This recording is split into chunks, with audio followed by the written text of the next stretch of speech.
वित्त वर्ष 2025 की क्लोजिंग को अब 30 दिन बचे हैं। ये एक महीने टैक्स पेयर्स और निवेशकों के लिए बेहद अहम है। वे ऐसी रणनीतियाँ अपनाएं जो उनके टैक्स दायित्व को कम करने में मदद कर सके। टैक्स लॉस हार्वेस्टिंग ऐसा ही एक कानूनी तरीका है जो आपको अपने कैपिटल गेन टैक्स को कम करने और लॉन्ग टर्म इन्वेस्टमेंट रिटर्न को अधिकतम करने की अनुमति देता है। उनका उपयोग करें। ये कैसे काम करता है इसे समझते हैं। टैक्स लॉस हार्वेस्टिंग क्या है? ये पोर्टफोलियो में नेगेटिव होल्डिंग वाले स्टॉक्स को बेचकर शॉर्ट और लॉन्ग टर्म कैपिटल गेन को एडजस्ट करने की बेहद कारगर प्रक्रिया है। ऐसा करके आप टैक्सेबल इनकम कर सकते हैं। मान लीजिए आपने किसी निवेश पर नुकसान उठाया है लेकिन उसी वित्त वर्ष में दूसरे निवेश पर प्रॉफिट बुक किया, तो आप नुकसान को प्रॉफिट की एवरेज में एडजस्ट कर सकते हैं। कैपिटल गेन व इसके टैक्स नियम क्या है? इक्विटी निवेश यदि 12 महीने से कम समय के लिए है तो उस पर 20% का short term capital gain tax लगता है। 1 साल से अधिक के निवेश पर 1.25 लाख तक प्रॉफिट टैक्स फ्री है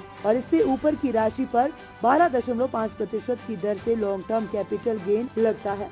हालांकि डेट फंड से होने वाले लाभ पर आपकी आयकर स्लैब के अनुसार टैक्स लगाया जाए, चाहे होल्डिंग अवधि कुछ भी हो।